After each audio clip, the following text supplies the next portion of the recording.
네, 안녕하세요. 저는 안수연이라고 하고요. 저는 작년에 2018년 12월 7일 날 윌베스에서 유석쌤이 제일 먼저 합격자, 아니 뭐지? 그 설명회 하셨거든요. 그때 와가지고 여기 줄 서서 기다렸었어요. 그래서 선생님한테 눈도장 한번 찍으려고. 그리고 나서 너 기출문제 한번 올해 거 당장 풀어봐라 했는데 저는 기출문제를 왠지 아껴두고 싶은 거예요. 공부를 열심히 한 다음에 내 실력이 어느 정도인지 확인해야지 이러고 이제 한 5월부터 그때부터 하고 싶었는데 기출 당장 풀어보라는 거예요. 그래서 저는 말 안 들었어요. 그리고 나서 한 12월 20일쯤인가 그때 갑자기 전화가 오시는 거예요. 그래서 너 그때 왔었지 하고 그때 하는데 너 문제 풀었어? 안 풀었는데 그러니까 너 말 안 듣는 놈이구만 하면서 알았어 이러시는데 갑자기 조급해져가지고 풀게요 해가지고 그날 당장 풀었어요.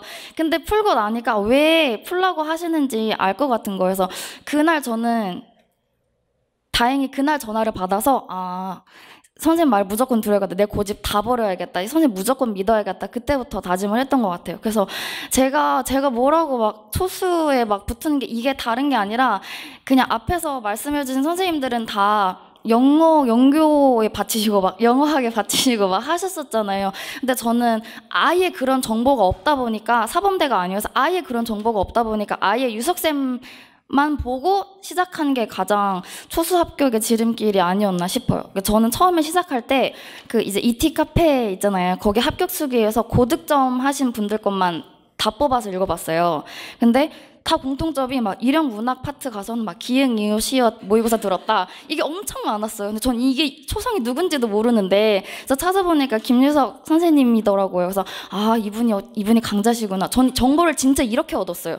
그래서 선생님 수업을 들어야겠다 하고 이제 그때 합격자 간담회가 아니 그 이제 전략 설명회 그때 처음 듣고 나서 저는 그때 그냥 전화 받고 기출문제 풀어보고 선생님 따라야겠다 하고 믿고 나서 바로 이제 엄마 카드 들고 와가지고 1년 패키지를 끊어가지고 쭉 들었거든요. 그래서 그게 제일 합격 지름길이었던 것 같아요. 왜냐면 저는 일단 정보 같은 것도 아예 없었고 어떻게 공부해야 되는지도 그냥 합격 수기에서밖에 정보를 얻을 수밖에 없었는데 일단 선생님의 가장 여기 그 장점 중 하나가 선생님을 이용할 수 있다는 거예요. 왜냐면 선생님 상담을 자주 하고 이제 얼굴 눈도장도 찍고 그러면 이제 아무래도 앞에서 막 불안해요 막 해도 막 혼내시지만 되게 이렇게 공부해라 저렇게 해라 이렇게 방향을 되게 많이 알려주시거든요. 근데 저는 그거를 최대한 고집을 다 버리고 따르려고 했었던 것 같아요.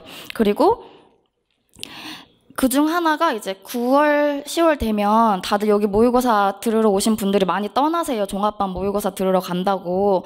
근데 저는 그때도 이제 초수지만 모의고사 종합반 들어야 되나 말아야 되나 고민 하나도 안 한 게 일단 선생님이 그렇게 할 필요 없다고 하시니까. 그리고 이제 선생님 수업 들으시는 분들 중에 3수 이상이신 분들이 좀 몇몇 계셨어요. 그래서 제가 엄청 쫓아다녔거든요. 막 월별로 어떻게 공부해야 되냐고 막 물어보고 그리고 그 선생님들 공통점이 다 종합반 모의고사 들을 필요 없다 이거였어요. 근데 이거는 뭐 사람 바이 사람이니까 저는 이 방법이 맞았던 건데 저는 시험 칠 때까지 교육학부터 전공 A, B 다 순서대로 쳐보는 게 3번밖에 안 돼요. 그 이제 윌비스 학원이랑 다른 기타 학원들 전국 모의고사 할 때 그때 쳐본 거 말고는 다 이제 그냥 일형 모의고사만 계속 했었고 그래서 그런 식으로 그냥 시행착오를 안 할 수 있다는 거 선생님 수업 1년 들으면서 그게 제일 큰 장점이었던 것 같아요. 그래서 아마 저 같은 초수이신 분들은 9월, 10월까지 안 가봤으니까 그 시기에 어떻게 공부해야 되는지 불안하고 모르잖아요. 근데 저처럼 그냥 유석쌤 시키는 대로만 하겠다고 마음 먹고 하면은 좋은 결과 있으실 것 같아요. 그리고 또 하나 유석쌤의 장점은 유석쌤 제자분들 같이 수업 들으시는 분들 중에 진짜 잘하는 선생님들 엄청 많으세요. 그래서 저는 1월부터 이제 쭉 패키지로 들을 때 11월까지 스터디를 쭉 했거든요. 근데 저는 오프라인 스터디는 이것밖에 안 했어요. 그러니까 수업 끝나고 나서 이제 같이 수업 들으시는 분들이랑 같이 모여서 스터디 하는 거 있잖아요. 근데 제가 자세한 거는 너무 길어가지고 합격 수기 선생님 카페에 남길게요.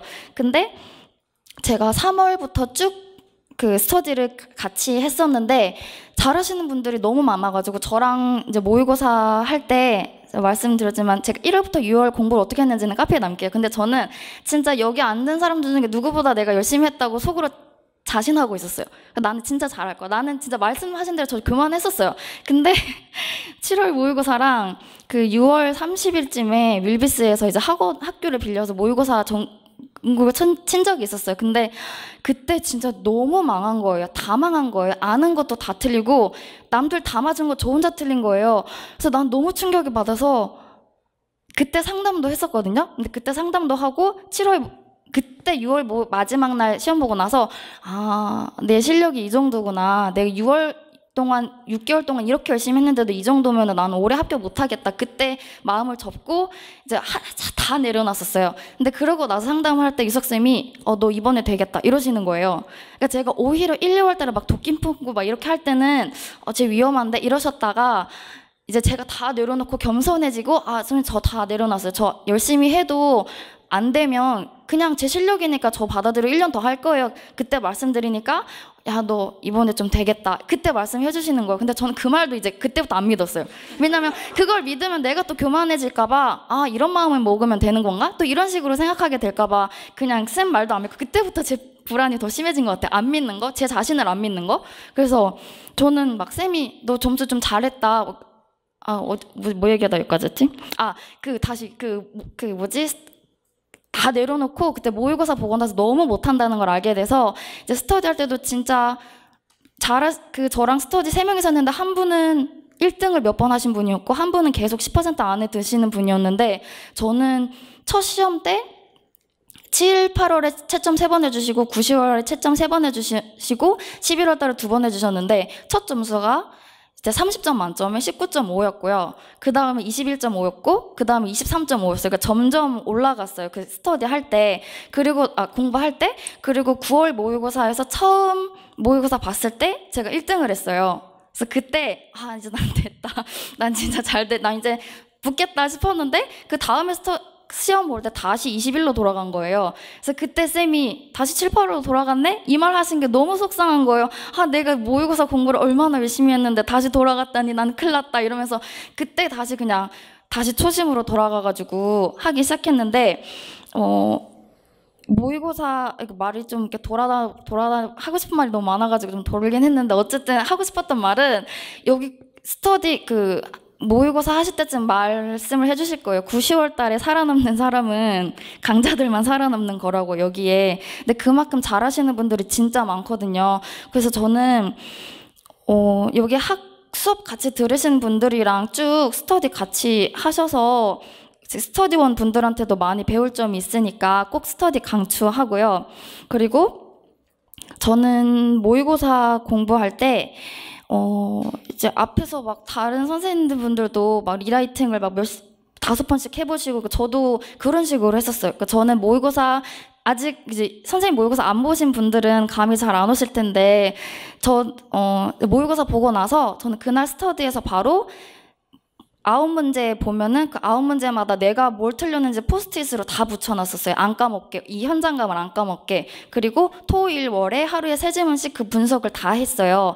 그래서 쌤이 오답노트 만들으라고 하시거든요. 그래서 저는 내가 이 지문에서 뭘 틀렸는지 이제 유형화를 다 시켜가지고 시험 직전에 저는 그 오답노트를 들고 갔어요. 그 포스트잇으로 엮어놓은 그 오답노트로 내가 뭘 실수를 안 하는지, 뭘 어떻게 실수를 하지 않아야 되는지 이거를 가장 두려워했거든요. 항상 시험 전에 선생님 전화 오셔서도 너는 실수만 안 하면 합격인데 너는 이제 경험이 없으니까 내공이 부족해서 실수해서 떨어질 거다 막 이런 말씀을 하도 하셔가지고 저는 다른 거 걱정이 안 되는데 진짜 떨어져서 실수할까 봐 걱정이 너무 많이 되는 거예요. 그래서 저는 이 모의고사로 만들어 온 이 오답노트 이거 하나로 이제 불안감을 좀 잠재웠던 것 같아요. 제가 그것도 가져왔는데 이따가 혹시 기회가 있으면 보여드릴 수 있으면 좋겠어요. 그리고 모의고사 할 때 저는 한 지문을 되게 꼼꼼히 봤어요. 그러니까 일단 단어는 기본이고 그 다음에 내가 왜 틀렸는지, 내가 왜 답안에서 이거는 포함을 못 시켰는지 그것도 진짜 꼼꼼히 봤었고 모범 답안 그것도 진짜 어떻게 똑같은 시험을 봤는데 이런 사고를 할 수 있지? 할 정도로 잘하시는 분들이 진짜 많거든요. 그래서 모범 답안도 되게 많이 필사해서 따라하려고 노력했던 것 같아요. 그리고 할 말이 되게 많았는데 1, 2월 강좌요?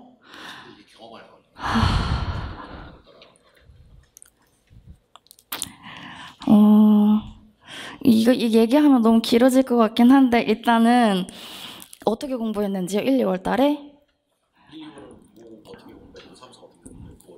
선생님 이거 너무 길어요. 1시간 걸려요 진짜. 지금 1월 달 공부하시는 거 많이 벅차시죠?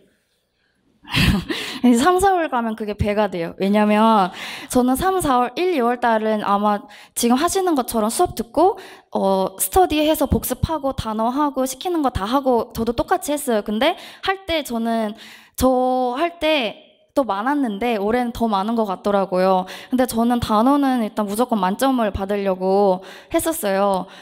이때 아니면 진짜 나중에 단어 할 시간이 없다는 거를 너무 강조하셔가지고 그때 단어를 했었고 단어 하는데 하루에 4시간 걸린 적도 있었어요. 전날 복습할 때는.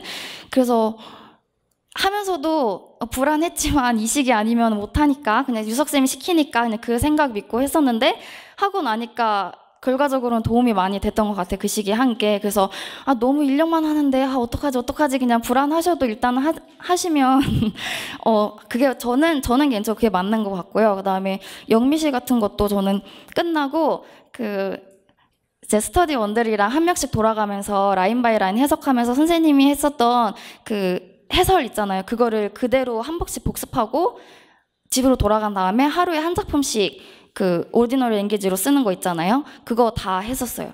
그리고 나서 3, 4월 달에는 일단 쇼프로즈랑 영미소설 자체가 내용이 많다 보니까 예습할 것도 많고 복습할 것도 많은데 거기에다가 파워리딩 스킬 처음부터 끝까지 온라인으로 밴드 복습하는 거 스터디 그것도 해야 됐었고 그것도 3, 4월 아니면 못하니까 5, 6월 달에는 또 5, 6월 달 할 게 있으니까 그래서 파워리딩 스킬 복습도 해야 되고 그다음에 이제 영미시 끝났고 복습도 했으니까 사운드 앤 센스 있잖아요. 영미씨 소설 저는 이제 사범대가 아니다 보니까 영문학은 아예 문외한이어가지고 영미씨를 더 할 수밖에 없었거든요. 그래서 사운드 앤 센스까지 해야 되니까 엄청 할 게 많았어요. 그래서 3, 4월은 이제 영교 영어학 좀 해야 되는데 할 게 더 많아가지고 그때 3, 4월에도 거의 하루에 11시간, 10시간 공부한다 치면 교육학 빼고 영교 영어학 하는 거 빼고 진짜 한 8시간?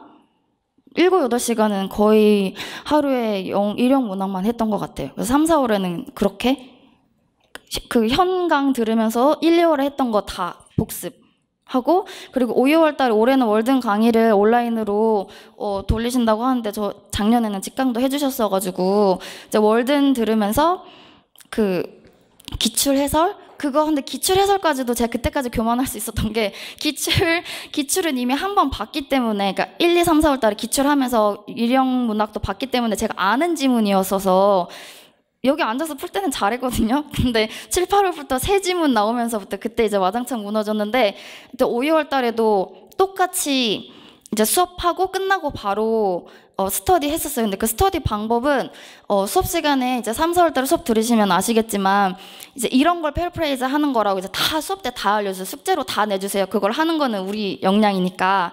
그래서 스터디에서도 이제 어떤 문장을 패러프레이즈 할 건지 어떤 부분 여기서부터 여기까지 우리 메인 아이디어 서버 해가지고 우리끼리 숙제를 번호 매겨면서 정해가지고 그거 피드백하는 스터디를 했었거든요. 그러니까 그것도 자세하게 써가지고 이미 다 써놨어요. 올리기만 하면 돼요. 그래서 거기서 봐주시면 좋을 것 같고 그러고 나서 7월에 모의고사 할 때는 모의고사 병행하면서 1월 했던 거 다시 다 복습했어요. 그래서 이제 7월 달에 모의고사 하다 보니까 상대적으로 양은 줄잖아요. 1월부터 6월 달에 했던 거에 비해서 양은 줄잖아요. 그래서 모의고사 하면서 이제 모의고사 복습하는 거 별개로 단어는 1, 2월 달에 했던 것부터 1, 2, 3, 4, 5, 6월 했던 거 정리해가면서 다 복습하니까 한 9월 중순쯤에 3,000개 정도 정리가 되더라고요. 근데 그건 이미 한 번씩, 두세 번씩 다 외웠던 거니까 이제 복습만 하면 되잖아요. 그래서 시험 직전까지 3바퀴 돌리는 게 목표였는데 3,000개.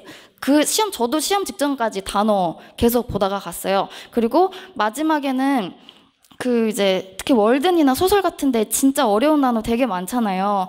그런데 비슷한 단어들이 너무 많아서 저는 막 비슷한 단어들 모아놓고 막 외우기도 했는데 그 중에 해글이 있었어요. 그래서 그 덕에 맞출 수 있었고 그리고 단어도 그런 식으로 복습하고 이제 파워리딩 스킬은 3, 4월 달에 복습한 거 이후로는 하고 싶었는데 다른 거 할 게 너무 많아서 복습을 못했어요. 근데 파워리딩 스킬은 일형인데 그거는 모의고사 하면서 복습할 수 있으니까 같은 중복되는 내용이니까 그렇게 하시면 될 것 같고 영미 시랑 소설이랑 사운드 앤 센스도 이제 7, 8월 되면서 이제 한 작품 한 작품씩 매일 계속 복습했어요. 그래서 시험 직전까지도 소설에서 뭐가 나올지 모르고 또 잊어버리면 안 되니까 계속 했었고 저도 이제 연서쌤처럼 유석쌤 이제 2018학년도에 내주신 문제들을 7월부터 11월까지 다 풀었어요. 근데 전 강의는 듣진 않고 문제만 구해서 풀었었는데 이제 올해는 어떻게 하실지 모르겠는데 작년에는 7, 8, 9, 10 모의고사 하실 때 7주 과정이었어요. 그래서 7, 8월 끝나고 9, 10월로 넘어갈 때 한 주씩 피고 또 9, 10월 달에 막 설날 껴있고 막 이랬었거든요. 근데 저는 이제 같이 스터디했던 쌤들이랑 우리 유석쌤 작년 모의고사로 실전같이 풀어 이래가지고 학원 같이 나와서 우리 풀어 해가지고 한 주도 안 쉬고 그냥 감 안 잃으려고 그냥 그런 식으로 했었던 것 같아요. 그리고 근데 너무 해성수설하는 것 같아서 죄송한데 일단 합격 수기로 더 써서 올릴게요. 그리고 2차는 그래서 이 얘기하겠다. 제가 끝나자마자 엉엉 운 거는 뭐라 해야 되지? 제가 검토를 못하고 시험지를 냈어요. 근데 둘 다 저는 연교론 풀고 영어학 풀고 일형문학 이렇게 풀었거든요. 근데 저는 기입형은 항상 나중에 풀어요. 서술형부터 먼저 푸는 스타일이었어요. 그리고 선생님 모의고사 풀 때도 저는 원래 서술에서도 한 번도는 아니지만 4점을 온전하게 맞은 적이 별로 없었어요. 그 대신에 점수가 좀 잘 나온 날은 기입형을 다 맞췄을 때. 그래서 원래 기입형이 서술형보다 좀 강한 스타일이었어요. 근데 그것도 7월 달에 엄청 깨지면서 늘 수밖에 없었던 게 이제 풀어보시면 아시겠지만 선생님이 막 내비게이션이냐 내비게이셔널이냐 그냥 AL 하나 붙은 거 가지고도 답을 내세요. 근데 그때 당시 문제 풀 때는 왜 이런 것까지 내? 라고 생각하시는 분들이 있겠지만 저는 그것도 되게 중요하다고 생각했었어요. 왜냐면 앞에 관사가 붙냐 안 붙냐 이런 거 하나도 되게 중요하니까. 그리고 또 재작년 모의고사 중에서는 기입형 답이 like인 게 있었는데 그게 본문에서는 전치사로 나왔었는데 코멘터리에 쓰는 답은 좋아하다는 뜻으로 쓰는 게 답이었어요. 그러니까 이런 식으로 되게 트릭 같은 걸 되게 많이 숨겨두세요, 문제에. 그래서 저는 이런 걸 하나하나를 되게 크게 느꼈던 것 같아요. 이게 진짜 시험 문제에 나올 수도 있으니까.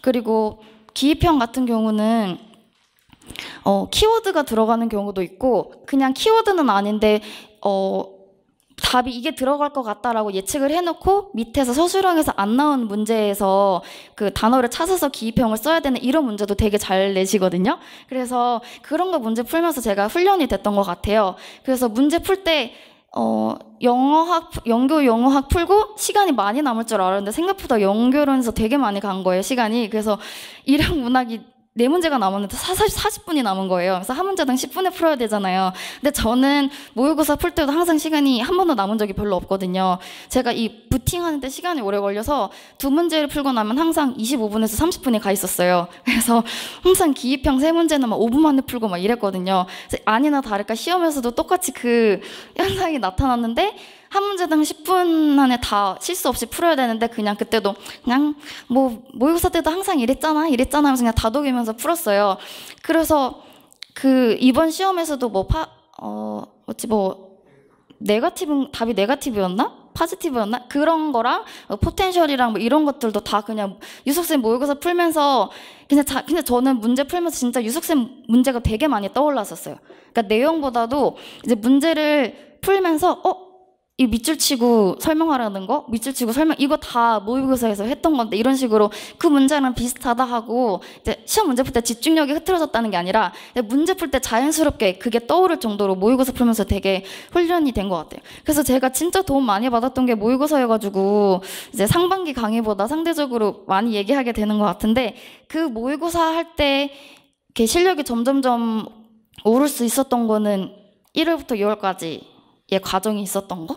그래서 제가 전화하면서 그 기억이 나요. 독서실 밖에 나와서 산책하면서 선생님이랑 전화할 때 쌤, 이게 쌤의 빅픽처였구나. 1, 2월 달에 이거 하고 이거 했던 게 이게 여기서 이렇게 올라가라고 빅픽처를 그려놓으신 거구나 하면서 저 혼자 막 흥분해가지고 그렇게 얘기했던 기억이 나요. 그래서 진짜 1, 2월 강의부터 끝까지 가는 게 저는 영미 씨도 사운드 에센스까지 할 때까지만 해도 시를 이해를 잘 못했거든요. 새로 보는 시는. 근데 나중에 10월, 11월쯤 가서 시 문제를 맞추기 시작하니까 좀 보이더라고요. 그래서 지금부터 1, 2월 하시는 과정부터 열심히 하시면 그때 가서 빛을 발하실 수 있을 것 같아요. 근데 왜 울었어요? 그 얘기 안 했다. 왜 울었냐면 제가 이번에 1차, 2차는 생각보다 못 나왔고, 왜냐면 초수인데다가 경험이 없으니까. 근데 1차 점수 덕에 붙을 수 있었던 것 같아요. 근데 1차 점수가 높게 나온 게 제가 기입형에서 안 나갔거든요. 근데 기입형을 나갈 때 훈련 받은 대로 풀기는 했지만 확신을 가지고 푼 게 없으니까 일단 망했다는 생각에 그 뎁스 있잖아요.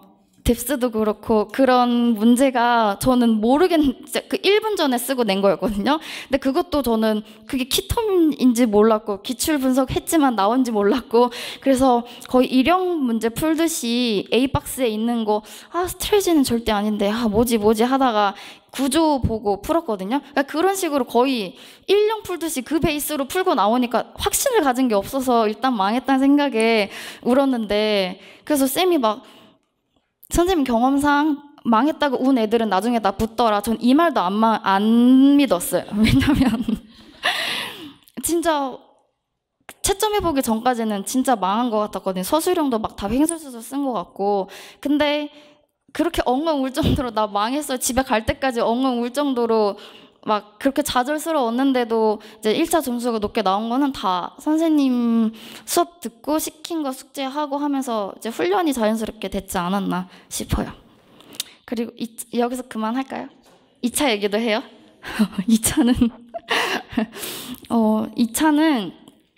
2차 합격하고 나서 전화하고 나서도 저도 똑같이 살려달라고 울었어요. 나 이제 어떡하냐고. 1차 붙어버렸는데 어떡하냐고. 그러니까 일단 오라고 하셔가지고 여기서 그 스터디 꾸려주셔서 했는데 그때도 울었어요. 왜냐면 너무 막막하고 지금 저는 1차 합격하고 나면 2차는 그냥 이렇게 하면 되겠지. 뭐 다들 막 합격수기 보고 막 이제 3수생, 4수생 분들이 말씀해 주신 건 그냥 다 템플릿 만들어서 하면 된대요. 그래서 저는 그렇게 하면 되는 줄 알았어요. 근데 그 템플릿을 만드는 과정 자체가 굉장히 고난이었고 저는 1차 공부하면서 한 번도 이런 생각이 든 적 없는데 2차 공부하면서는 진짜 사라지고 싶다라는 생각을 되게 많이 했었어요. 왜냐면 이게 해도 느는 것 같지도 않고 답도 안 보이고 그냥 너무 불안하고 특히 서울 잘하는 사람 엄청 많다고 그러고 다 원어민급이라 그러고 막 이래가지고 엄청 겁을 많이 먹었거든요. 그래서 2차에 대해서는 그냥 고생 그래도 제가 합격한 거 보면 다들 노력하면 제가 스피킹도 엄청 약하다고 엄청 징징댔거든요, 선생님한테. 저는 면접 경험도 별로 없고요. 수업 실현 해본 적도 없고요. 저는 과외만 해봤지 학원 경력 이런 것도 하나도 없고요. 진짜 가르쳐본 경험이 무였어요, 무. 그리고 스피킹도 1차 공부할 땐 안 하잖아요. 그래서 그냥 말도 안 나오는데 어떡해요? 그러니까 엄청 걱정을 했었는데 12월이랑 1월 그 한 달 반 동안 진짜 미친 듯이 하고 나면 어느 정도 커버가 되는 것 같아요. 그때 올해도 해주실지 모르겠지만 1차 끝나고 모여라 했을 때 1주차에 숙제를 엄청 내주셨거든요. 막 2019, 18, 17, 3기년 모든 전 지역 면접 답안 다 외워와라. 17, 18, 19 수업 실현 스크립트 다 써와라. 다 외워와라. 여기서 할 수 있게끔 해와라. 막 그 정도로 숙제를 엄청 내주셨어요. 근데 그게 원래 선생님 스타일이잖아요. 그래서 근데 저는 또 겁이 나니까 어떻게 해야 될지 모르니까 그걸 꾸역꾸역 다 해오긴 했거든요. 그러니까 그런 식으로 첫 주에 막 몰아치고 나니까 첫 주에 저는 한 달 반 과정 통틀어서 그 첫 주가 제일 힘들었어요. 심적으로도 힘들고 할 것도 많고 이러니까. 그래도 이제 선생님이 첫 주에 가이드를 잡아주셔가지고 그 다음부터는 이제 어떻게 해야 되는지 아니까 스터디원들이랑 했던 것 같아요. 저는 2차도 다른 학원도 안 가보고 뭐 다른 카페에서 스터디도 안 구해보고 그냥 선생님이 꾸려주신 스터디에서만 계속 했었는데, 저희 2차 스터디 할 때 다른 분들은 지금 소식이 없어가지고 모르겠는데 일단 6명 중에 4명이 붙었거든요. 2차에서. 근데 그게 저희끼리 막 최종의 멤버라고 막 그랬었어요. 왜냐면 다른 학원도 안 가본 사람들, 2차 경험 있으신 분도 있지만 없는 사람들이 와가지고 우리끼리 으쌰으쌰 하니까. 근데 그것도 다 이제 선생님이 방향을 잡아주셔가지고 될 수 있었던 것 같아요. 그래서 너무 훼설수설해가지고 도움이 되는 얘기를 했는지 모르겠는데 더 자세히 하고 싶은 거는 합격 소개 많이 남길게요.